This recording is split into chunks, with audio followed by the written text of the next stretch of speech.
Hello friends, कसे आहात सर्व? Welcome to my YouTube channel. आज आपण खूप दिवसानंतर भेटतो आहोत. त्याला कारणही तसंच आहे. आज महाराष्ट्र पब्लिक सर्व्हिस कमिशनतर्फे स्पर्धा परीक्षांचे अंदाजित वेळापत्रक जाहीर करण्यात आलं. हे जे वेळापत्रक आहे हे 2022 या वर्षातील ज्या अपेक्षित परीक्षा असतील त्या परीक्षांचं हे वेळापत्रक आहे. तर हे जर आपण वेळापत्रक पाहिलं तर या परीक्षेमध्ये अनुक्रमांक 2ला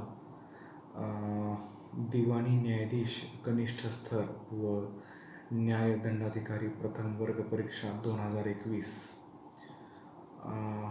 या परीक्षेबद्दल एक अंदाजित वेळापत्रक जाहीर केलेलं आहे MPSCने. तर या अंदाजित वेळापत्रकानुसार डिसेंबर 2021मध्ये या JMFC आणि CGJD परीक्षेची प्रिलिमिनरी एक्झामिनेशनची जाहिरात येण्याची दाट शक्यता आहे.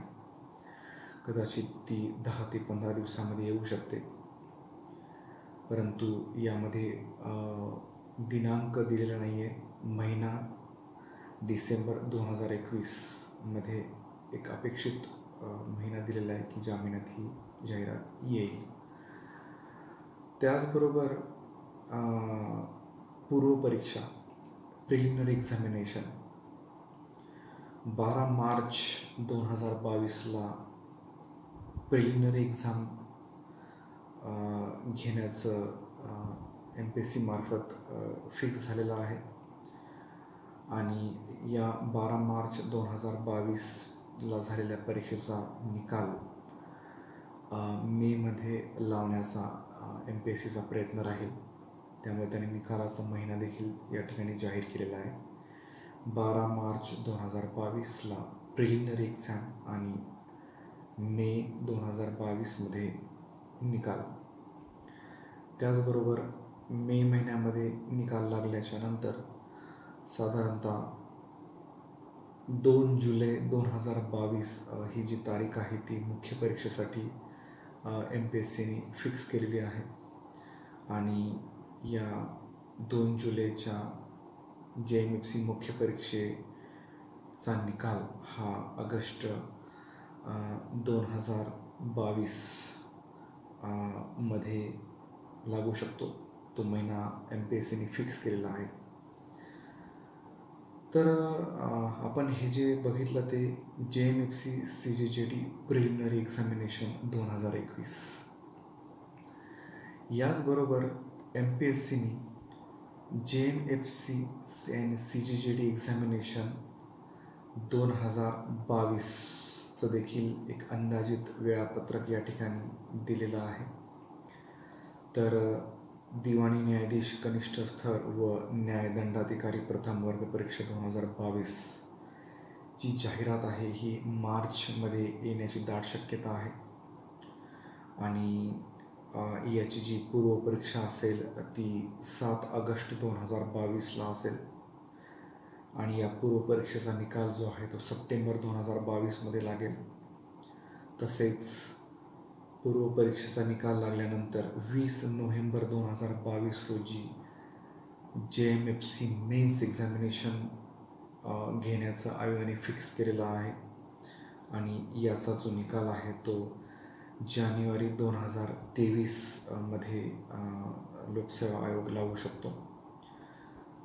तर हे जे टेंटेटिव्ह शेड्यूल आहे यामध्ये 2021ची जाहिरातीबद्दलची माहिती आहे आणि 2022च्या देखील जाहिरातीची माहिती आहे. त्यामुळं ज्याही विद्यार्थ्यांना JMFC आणि CGJD ही परीक्षा द्यायची आहे, या परीक्षेला अपिअर व्हायचं आहे, त्यांनी आजपासूनच या परीक्षेच्या तयारीला सुरुवात करायची आहे.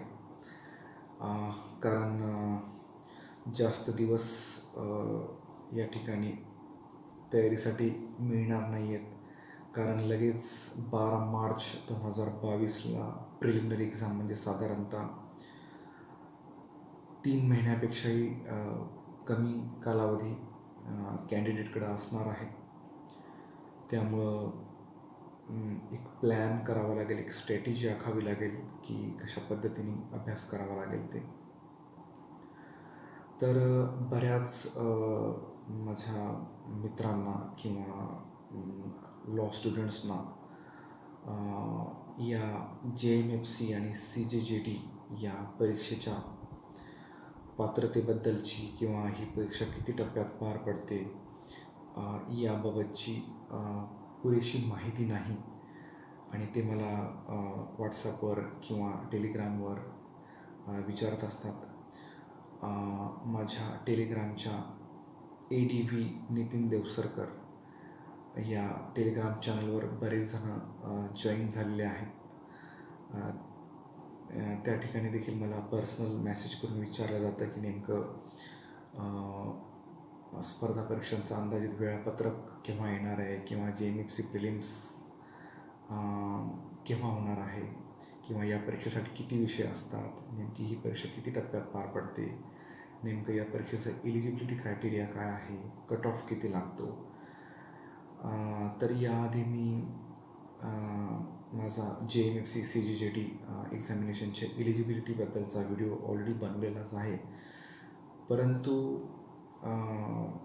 एक जाहिरात कशा पद्धतीची असते, नेमकं त्या जाहिरातीमध्ये काय असतं याबाबतची माहिती देणारा एक व्हिडिओ मी आज तुमच्यासाठी बनवणार आहे.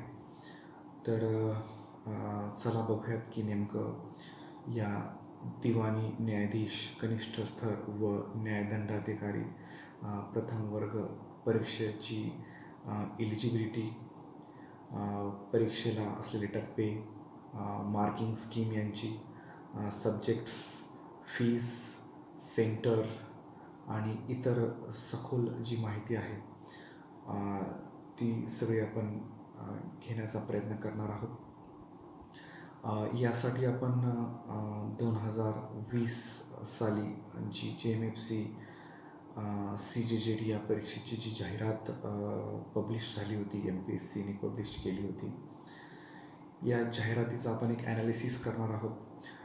कदाचित या जाहिरातीमध्ये आता थोडेफार बदल देखील झाले असतील, परंतु खूप मोठ्या प्रमाणावर काही बदल झाले नसणार, निश्चितच नसणार.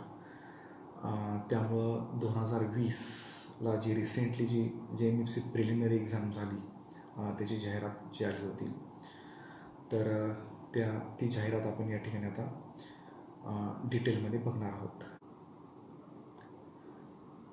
या ठिकाणी आपण दिवाणी न्यायाधीश कनिष्ठ स्तर व न्यायदंडाधिकारी प्रथम वर्ग पूर्व परीक्षा 2020ची जाहिरात पाहू शकता. एकूण 74 जागांसाठीची ही जाहिरात आली होती, आणि जसं की आपण वाचू शकता यामध्ये प्रिलिमिनरी एक्झामिनेशनची तारीख दिसते. दिवाणी न्यायाधीश कनिष्ठ स्तर व न्यायदंडाधिकारी प्रथम वर्ग संवर्गातील 74 पदांवरील भरतीकरिता महाराष्ट्र लोकसेवा आयोगामार्फत रविवार दिनांक 1 मार्च 2020 रोजी दिवाणी न्यायाधीश कनिष्ठ स्तर व न्यायदंडाधिकारी प्रथम वर्ग पूर्व परीक्षा 2020 औरंगाबाद, मुंबई व नागपूर या जिल्हा केंद्रांवर घेण्यात येईल. दुसरी सूचना अशी आहे की पूर्व परीक्षेच्या निकालाच्या आधारे मुख्य परीक्षेच्या प्रवेशासाठी पात्र ठरलेल्या उमेदवारांची मुख्य परीक्षा रविवार दिनांक 14 जून 2020 रोजी किंवा त्यानंतर आयोजित होण्याची शक्यता आहे. परंतु ही जी मुख्य परीक्षा आहे ही 14 जून 2020 रोजी झाली नाही, कारण कोविडमुळं संपूर्ण रिस्ट्रिक्शन्स आलेले होते. त्यामुळं ही परीक्षा 25 सप्टेंबर 2021 रोजी झाली. त्यानंतर वेतन श्रेणी बघूयात आपण. तर 6वा जो पॉईंट आहे तो वेतन श्रेणीचा आहे. रुपये 27,700 ते 44,770 अधिक नियमानुसार देय भत्ते. यामध्ये आता डिअरनेस अलाउन्स DA वगैरे पण ॲड होत असतो. त्यानंतर हाऊस रेंट अलाउन्स असेल तोही ॲड होतो जर कोणी प्रायव्हेट घर घेऊन राहत असेल तर. आणि यासारखे अनेक भत्ते आणि फॅसिलिटीज या दिवाणी न्यायाधीश कनिष्ठ स्तर व न्याय दंडाधिकारी प्रथम वर्ग यांना मिळत असतात. आता हे दिवाणी न्यायाधीश कनिष्ठ स्तर व न्याय दंडाधिकारी प्रथम वर्ग असं हे का नाव आहे, तर असं याबद्दलही मला बरेच जण विचारतात. तर एखादे जे न्यायाधीश आहेत ते जेव्हा सिव्हिल साईडला, दिवाणी साईडला जेव्हा ते काम करतात, दिवाणी साईड म्हणजे जमिनीशी शेताशी संबंधित जे प्रकरणं आहेत ते सर्व प्रकरणं म्हणजे दिवाणी. सिव्हिल साईडला ते जेव्हा काम करतात तेव्हा ते दिवाणी न्यायाधीश कनिष्ठ स्तर, ज्याला आपण इंग्लिशमध्ये सिव्हिल जज ज्युनियर डिव्हिजन असं म्हणतो, आणि ते जेव्हा न्याय दंडाधिकारी म्हणून काम करतात, ज्याला आपण इंग्लिशमध्ये ज्युडिशियल मॅजिस्ट्रेट फर्स्ट क्लास, म्हणजेच क्रिमिनल साईडला, म्हणजेच रिमांड, अरेस्ट केलेले असेल एखाद्याला, एखाद्याचा खटलाच त्यांच्यासमोर चालत असेल तर ते त्यावेळेस न्यायदंडाधिकारी या नात्याने काम पाहत असतात. तर म्हणूनच या पोस्टचे जे नाव आहे ते दिवाणी न्यायाधीश कनिष्ठ स्तर व न्याय दंडाधिकारी प्रथम वर्ग असं नाव आहे. रेंट फ्री क्वार्टर, शिपाई, पेट्रोल अलाउन्स असे वेगवेगळ्या प्रकारचे अलाउन्सेस या दिवाणी न्यायाधीश व न्यायदंडाधिकारी यांना मिळत असतात, शासन प्रोव्हाइड करत असतं. तसेच लवकरच जे सेकंड ज्युडिशियल पे कमिशन आहे या सर्व भारतातील सर्व न्यायाधीशांसाठी सेकंड ज्युडिशियल पे कमिशन लवकरच लागू होणार आहे. तर खूपच ॲट्रॅक्टिव्ह अशी सॅलरी होणार आहे. आता सध्याची आहे त्याहीपेक्षा जास्त सॅलरी होण्याची शक्यता आहे. त्यामुळं एक रिस्पेक्टेबल पोस्ट आहे, पॉवरफुल पोस्ट आहे. सॅलरीच्या बाबतीमध्ये पण खूपच ॲट्रॅक्टिव्ह अशी सॅलरी आहे इतर क्लास 1 पदांच्या तुलनेमध्ये. आणि समाजामध्ये असलेला मान सन्मान, रिस्पेक्ट खूपच जास्त आहे या पोस्टसाठी. तर बघूयात की या पोस्टसाठी नेमकी काय पात्रता आहे. तर आपण आता स्क्रीनवर बघू शकता की एकूण 3 प्रकारचे पात्र प्रवर्ग या ठिकाणी 3 प्रकारच्या कॅटेगरीज दिलेल्या आहेत. त्यामध्ये पहिल्यांदा आहे नवीन विधी पदवीधर, म्हणजे फ्रेशर्स जे आहेत त्यांच्यासाठी ही कंडिशन आहे.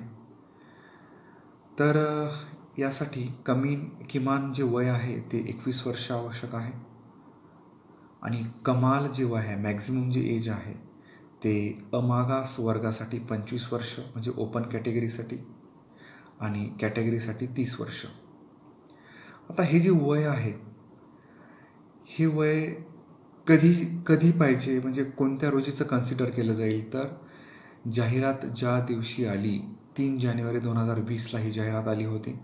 तर या जाहिराताच्या दिवशी तो जो कॅन्डिडेट आहे तो जर 25 वर्षापेक्षा कमी वयाचा असेल तरच या परीक्षेला बसू शकतो ओपन कॅटेगरीमधून. किंवा 30 असेल तर मागासवर्गीय या कॅटेगरीमधून.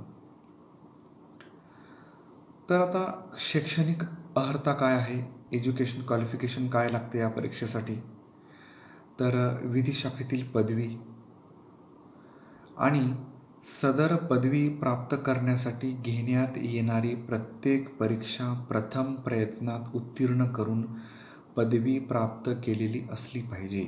म्हणजेच लॉ ग्रॅज्युएट असणं आवश्यक आहे आणि लॉचे सर्व सेमिस्टर, सर्व परीक्षा 5 वर्षाचा लॉ असेल किंवा 3 वर्षाचा असेल, या फर्स्ट अटेम्प्टमध्ये क्लिअर करणं आवश्यक आहे. म्हणजेच कुठलाही विषय कुठल्याही सेमिस्टरला बॅक जर राहिला तर ॲज अ फ्रेशर म्हणून बसता येणार नाही आहे.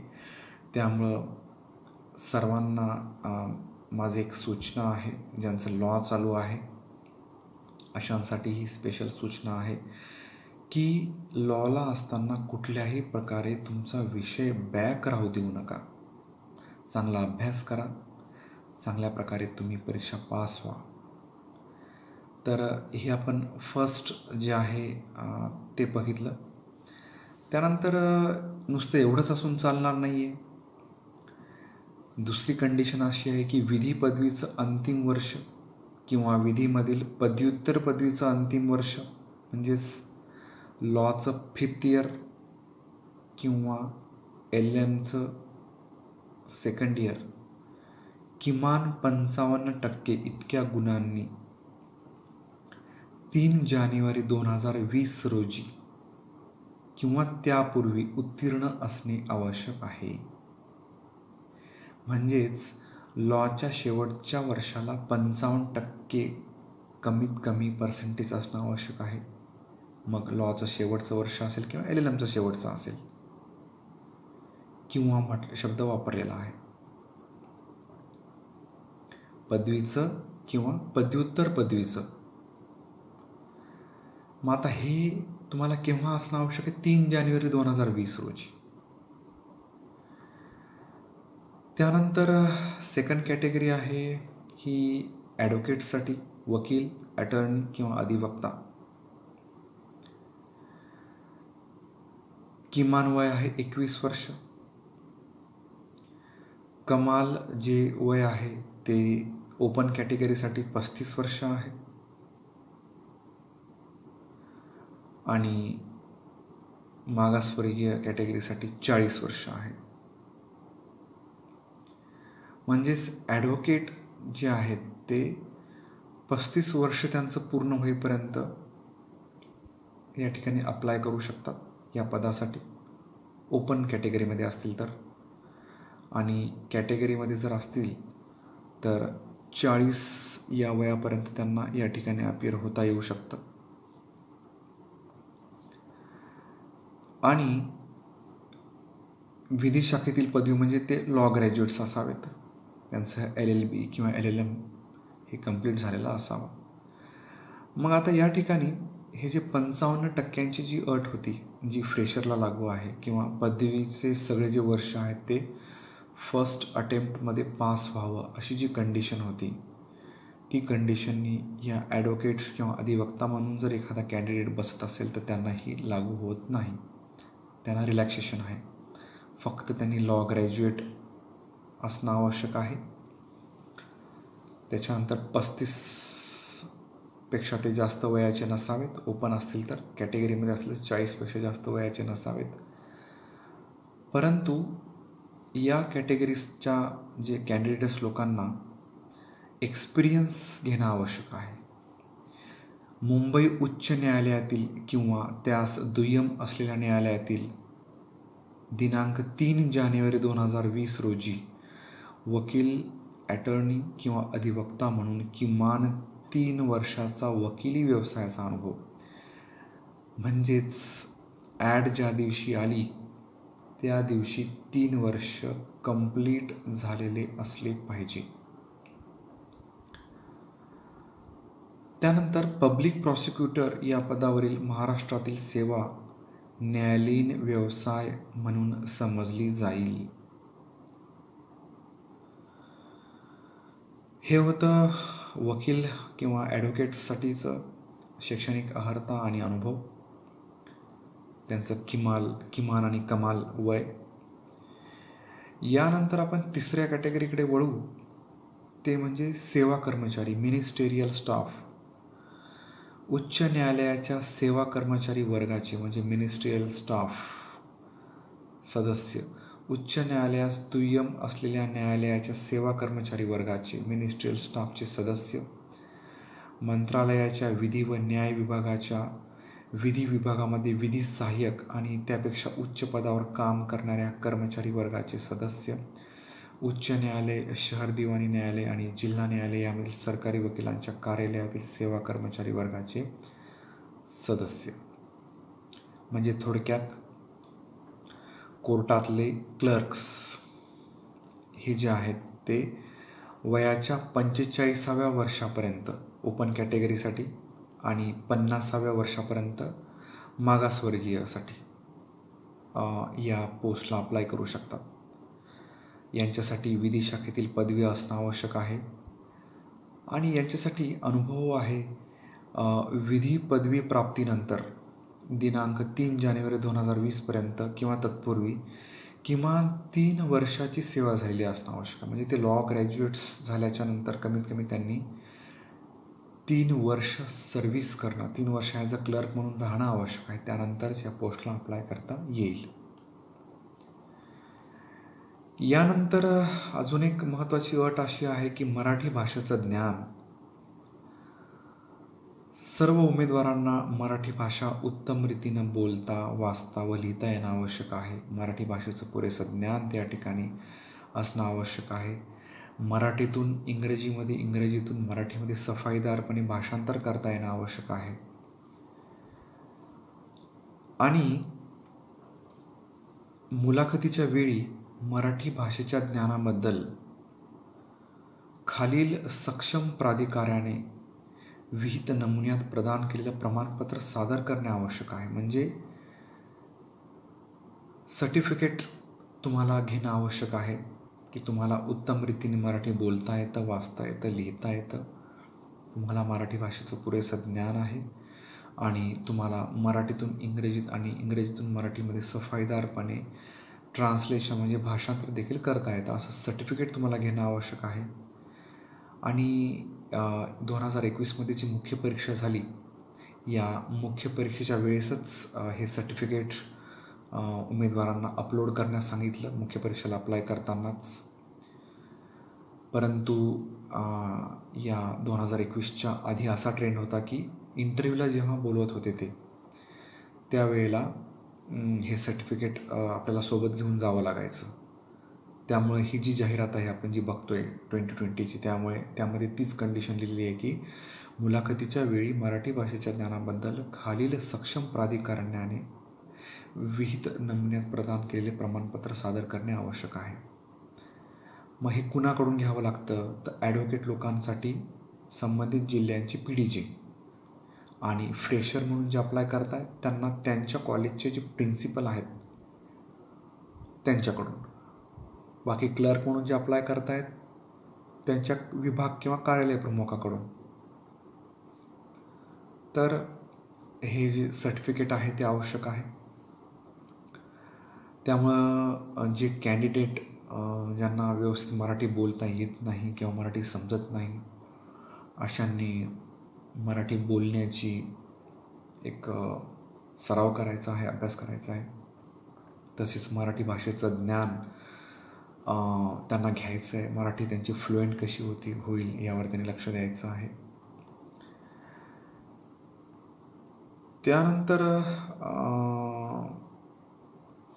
आता हे जे CJJD आणि JMFC परीक्षेबद्दलचे सगळे रूल्स, रेग्युलेशन्स हे नेमके कोणत्या रूल्सनुसार किंवा कोणत्या कायद्यानुसार बनवलेत असं जर कोणी विचारलं तर महाराष्ट्र ज्युडिशियल सर्व्हिसेस रूल्स 2008 हे बॉम्बे हायकोर्टाने बनवलेले रूल्स आहेत.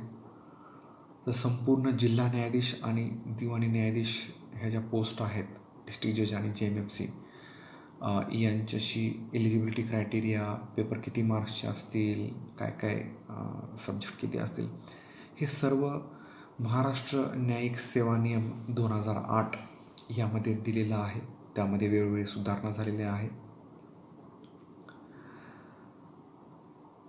त्यानंतर 7.4 मध्ये अशी माहिती दिलेली आहे की प्रस्तुत जाहिरातीस अनुसरून निश्चित केलेल्या दिनांकापर्यंत संपादन केलेली अर्हता तसेच अनुभव सदर पदासाठी पात्रता व पुढील निवडीसाठी विचारात घेण्यात येईल. म्हणजे आता ही जी ॲड आलेली आहे 2020ची, आपण ॲडचं डिस्कशन करतोय. 2020ची ॲड ज्या दिवशी आली त्या दिवशी तुमचं सगळं, म्हणजे तुमचं जे काय ग्रॅज्युएशन असेल, पोस्ट ग्रॅज्युएशन असेल, अनुभव असेल, सगळा त्या दिवसापर्यंत तुमचा रेडी पाहिजे. त्यानंतर आपण बघूया की एकूण ही परीक्षा आहे ही किती टप्प्यात पार पडते. तर ही जी परीक्षा आहे ही एकूण 3 टप्प्यामध्ये पार पडते. पूर्वपरीक्षा ही 100 मार्कांची मल्टिपल चॉईस क्वेश्चनची असते, निगेटिव्ह मार्किंग सिस्टीम असते. मुख्य परीक्षा 200 मार्कांची असते. 2 पेपर असतात, पेपर फर्स्ट, पेपर सेकंड, आणि मुलाखत 50 मार्कांचे असतात. यापैकी किमान 20 गुण घेणं आवश्यक आहे. पूर्वपरीक्षेबद्दल आता माहिती घेऊया. पूर्वपरीक्षेचं स्वरूप म्हणजे प्रिलिमिनरी एक्झामिनेशनचं स्वरूप कसं असतं. वस्तुनिष्ठ बहुपर्यायी म्हणजे मल्टिपल चॉईस क्वेश्चन, एकच क्वेश्चन पेपर असतो. 100 मार्काची परीक्षा असते.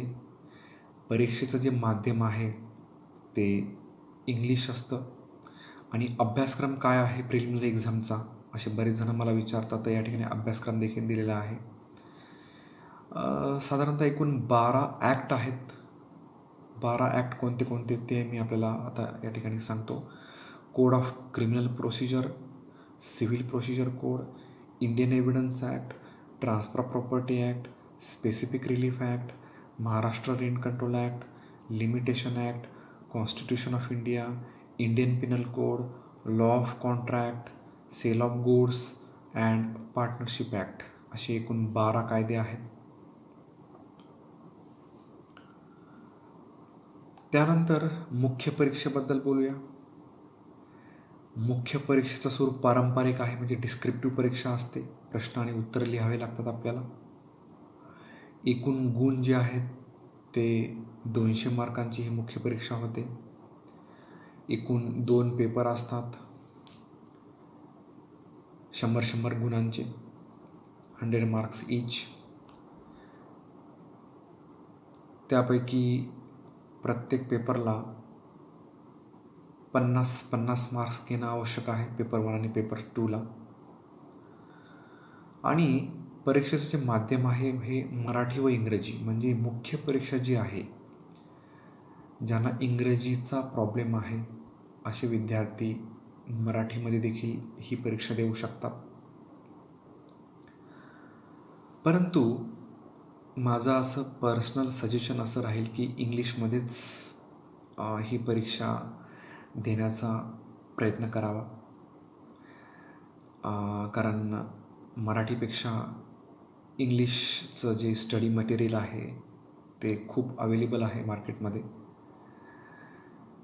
त्यानंतर आपण बघूयात की या मुख्य परीक्षेचा अभ्यासक्रम काय आहे. पेपर फर्स्ट हा सिव्हिलचा असतो. Civil procedure code, transfer of property act, specific relief act, law of contract, sale of goods act and partnership act, हे सगळे सिव्हिलचे कायदे पेपर फर्स्टला असतात. आणि या व्यतिरिक्त 20 मार्कांसाठी एक जजमेंट रायटिंग येतं सिव्हिलचं. Suit for injunction, suit for specific performance, suit for encroachment इत्यादी, यापैकी एखादा. आणि दुसरा जो पेपर आहे तो क्रिमिनलचा असतो. Indian penal code, Indian evidence act, code of criminal procedure, अनुसूचित जाती अनुसूचित जमाती अत्याचार प्रतिबंधक अधिनियम म्हणजेच SC and ST atrocities act, आणि नागरी हक्क संरक्षण अधिनियम म्हणजे protection of civil rights act.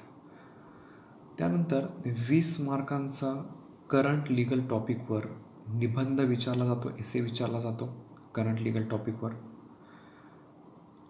या व्यतिरिक्त 20 मार्कांना जजमेंट रायटिंग देखील येतं.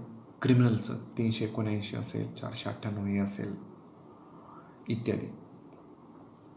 तर असे 2 पेपरमध्ये डिवाईड झालेली आहे मुख्य परीक्षा. आणि ही मुख्य परीक्षा ही एकाच दिवशी होते. म्हणजे एकाच दिवशीच साधारणतः 9 ते 12 आणि 3 ते 6 असा पेपर होतो. 6 तास जवळपास परीक्षा होते ही.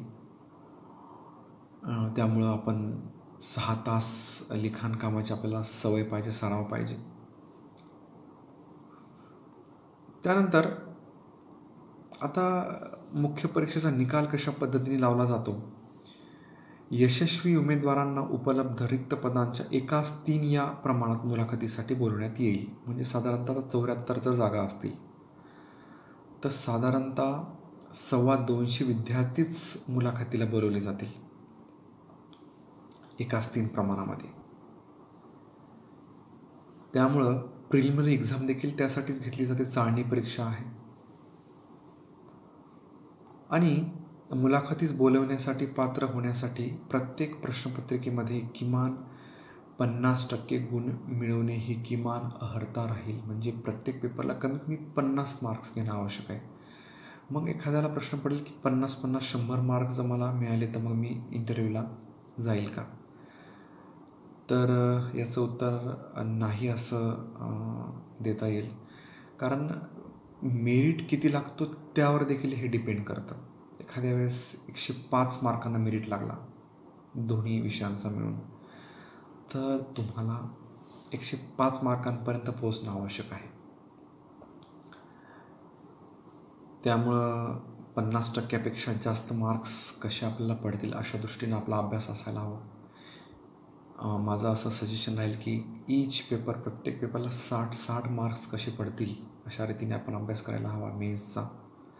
आणि प्रिलिमिनरी एक्झामचा साधारणतः 85 ते 90 मार्क्स आपल्याला कसे पडतील असा साधारणतः आपला अभ्यास असायला पाहिजे. कारण प्रिलिमिनरी एक्झामचा कट ऑफ देखील दरवर्षी वेगवेगळा लागतो. पेपरच्या डिफिकल्टीनेसवर तो डिपेंड करतो. सीट्स किती आहेत त्यावर तो डिपेंड करतो. कधी तो 31 असतो, कधी 54 असतो, कधी 64 असतो. आणि खूपच इझी पेपर निघाला तर कधी तो 70 पण होऊ शकतो, 75 पण होऊ शकतो. त्यामुळं आपल्याला 85 ते 90च्या जवळपास मार्क्स प्रिलिमिनरी एक्झामला पडतील अशा दृष्टीने आपला अभ्यास असणं आवश्यक आहे. तिसरा महत्त्वाचा टप्पा आहे मुलाखतीचा. प्रिलिम्स क्लिअर केली, मेन्स क्लिअर केली तर आपल्याला मुलाखतीला जाता येतं. तिसरा टप्पा MPSCच्या ऑफिसला मुंबईला ही मुलाखत पार पडते. 50 मार्कांची मुलाखत असते.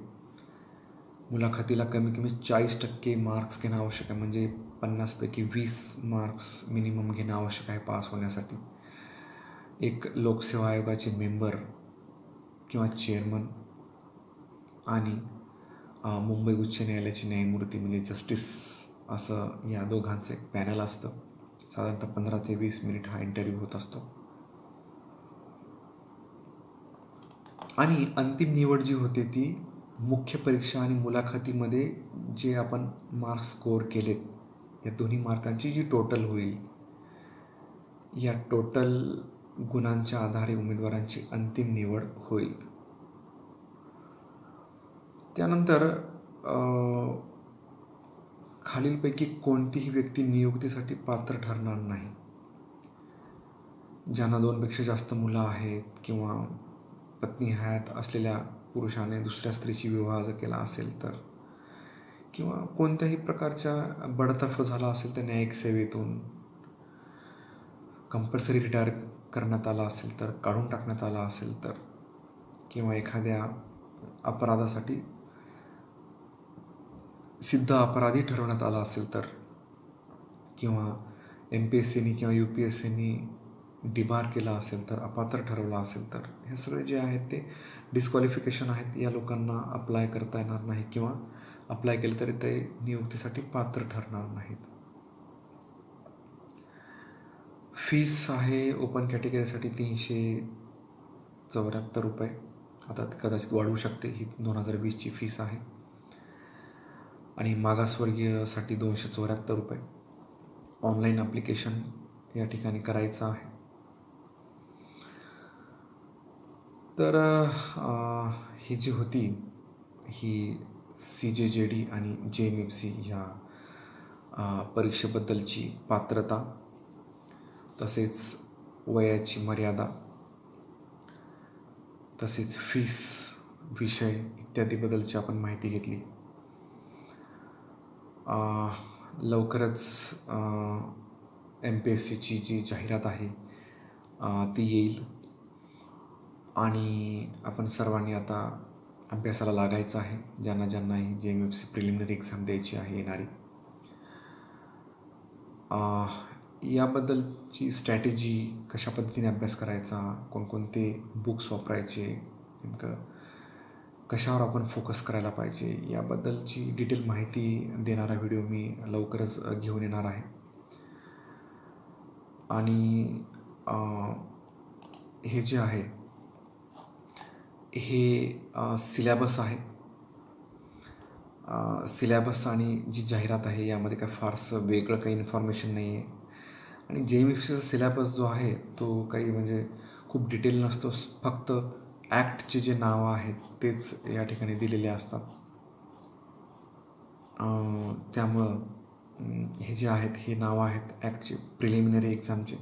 तुम्ही नोट डाऊन करू शकता किंवा स्क्रीनशॉट काढू शकता. त्यानंतर हे आहे मुख्य परीक्षेचे सिलॅबस. 200 मार्काची लेखी परीक्षा, 50 मुलाखतीला मार्क्स, आणि 3 सेंटर आहेत या परीक्षेसाठी. प्रिलिमिनरी आणि असेल किंवा मुख्य असेल औरंगाबाद, मुंबई आणि नागपूर. इतर कुठलंही सेंटर या परीक्षेसाठी नसतं. या 3 सेंटरवरच परीक्षा होते. त्यामुळे तुम्हाला जे सोयीचं असेल, तुमच्या शहरापासून जे जवळ असेल ते सेंटर तुम्ही चूज करायचं आहे. साधारणतः जास्त विद्यार्थी औरंगाबाद घेतात, विदर्भात असलेले विद्यार्थी नागपूर घेतात आणि पश्चिम महाराष्ट्र किंवा कोकणमध्ये असलेले विद्यार्थी हे मुंबईला चूज करतात. बाकी फॉर्म जेव्हा येईल, जेव्हा येईल, ही ॲड आल्यानंतर तुम्हाला तुमचं आधी प्रोफाईल क्रिएट करायचं आहे, ज्या विद्यार्थ्यांनी क्रिएट केलेलं नाही आहे. प्रोफाईल क्रिएट करताना सर्व माहिती केअरफुली अचूक भरायची आहे.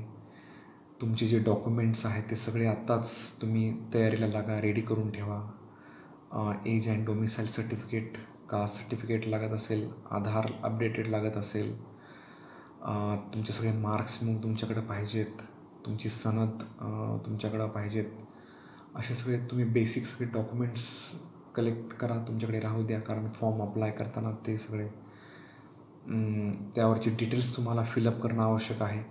आणि कदाचित अपलोड देखील करायला सांगितलं जाऊ शकतं, कारण यावर्षी मुख्य परीक्षेला सगळ्यांना अनुभवाचं प्रमाणपत्र, PDGenचं, तसेच मराठी आणि इंग्लिशचं भाषांतर, तसेच मराठीचं नॉलेजचं एक सर्टिफिकेट, PDGenचं, तसेच SSC म्हणजे 10वीचं पासिंग आउट सर्टिफिकेट, त्यानंतर BSL, LLB आणि LLM तिन्ही हे जे आहेत त्यांचे मार्क्स मेमो, डिग्री सर्टिफिकेट्स ॲडव्होकेटसाठी आणि फ्रेशरसाठी तर त्यांना सगळ्याच वर्षाचे सेमिस्टरचे मार्क्स मेमो असणं आवश्यक आहे त्यांच्याकडं. Enrolment certificate, advocate ID card, हे सगळं तुमच्याकडे डॉक्युमेंट्स रेडी राहू द्या. कारण ॲड आल्यानंतर यापैकी कुठल्या डॉक्युमेंटचं काम पडेल आपण आजच सांगू शकत नाही. आणि आपण ही जी ॲड डिस्कस केली आता, ही 2020ची ॲड होती. साधारणतः अशाच पद्धतीची ॲड आता येईल, या 10 ते 15 दिवसात अपेक्षित आहे. खूप मोठ्या प्रमाणावर काही चेंजेस होण्याची शक्यता नाही आहे. तरी देखील ही जी ॲड येईल ती ॲड आपण केअरफुली वाचायची आहे. सर्व त्यातल्या छोट्या छोट्या इन्स्ट्रक्शन फॉलो करायच्या आहेत.